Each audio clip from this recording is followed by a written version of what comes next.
Bollywood star Shahrukh Khan के बेटे आर्यन पर ड्रग सेवन का आरोप है। नेशनल नारकोटिक्स ब्यूरो यानी कि एनसीबी ने उन्हें अपनी गिरफ्त में रखा हुआ है। अब एनसीबी उन पर मामला फ्रेम करेगी और फिर अदालत में इसकी सुनवाई होगी। आपको बता दें कि भारत में मादक पदार्थों का सेवन गंभीर अपराध है, लेकिन आप कब और कौन सी ड्रग ले रहे हैं, कितने समय से ले रहे हैं, ऐसी कई बातें हैं जिस पर अदालत सजा देने से पहले विचार करती है। तो चलिए जानते हैं कि देश में ड्रग सेवन संबंधी कानून क्या है। Narcotic drug and psychotropic substance act यानी कि एनडीपीएस एक्ट 1985 और एनडीपीएस एक्ट 1988 ये दो प्रमुख कानून हैं जो भारत में ड्रग संबंधी मामलों में लागू होते हैं। इस कानून के मुताबिक नारकोटिक ड्रग या फिर किसी भी नियंत्रित केमिकल या साइकोट्रोपिक पदार्थ को बनाना, रखना, बेचना, खरीदना, व्यापार, आयात या निर्यात और इस्तेमाल अपराध की श्रेणी में आता है। सिर्फ मेडिकल या वैज्ञानिक कारणों से विशेष मंजूरी के बाद ही इसे इस्तेमाल किया जा सकता है। प्रतिबंध को तोड़ने वाले व्यक्ति के खिलाफ सर्च, कुर्की और गिरफ्तारी का अधिकार भी एनडीपीएस एक्ट देता है।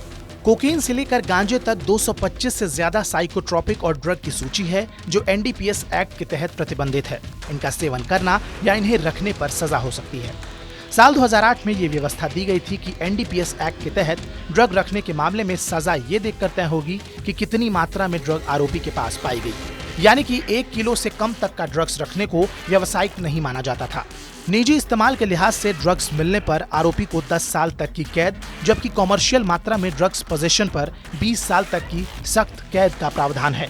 हालांकि सुप्रीम कोर्ट ने इस प्रावधान को बदला है। अब ड्रग्स की मात्रा से सजा तय नहीं होगी, बल्कि मामले की गंभीरता और सेवन करने वाले की मंशा देखी जाएगी। इसमें कम से कम 10 साल से लेकर 20 साल तक की सजा हो सकती है। साथ ही कम से कम 1 लाख रुपए तक का जुर्माना भी है। अगर आपके पास प्रतिबंधित ड्रग्स पाई जाती है तो स्थानीय पुलिस से लेकर कई एजेंसियां इसमें दखल दे सकती हैं।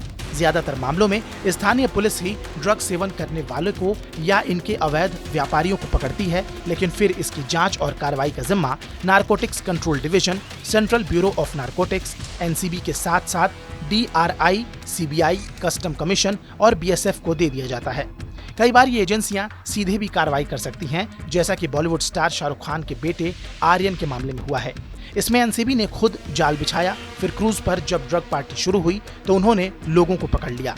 आपको बता दें कि ड्रग्स के मामले में आपको सजाए मौत भी हो सकती है। बहरहाल ड्रग सेवन को लेकर आपकी क्या राय है, हमें कमेंट सेक्शन में जरूर बताएं। साथ ही देश और दुनिया से जुड़ी तमाम बड़ी खबरों के अपडेट्स के लिए सब्सक्राइब करें हमारा डिजिटल प्लेटफॉर्म TV9 भारतवर्ष।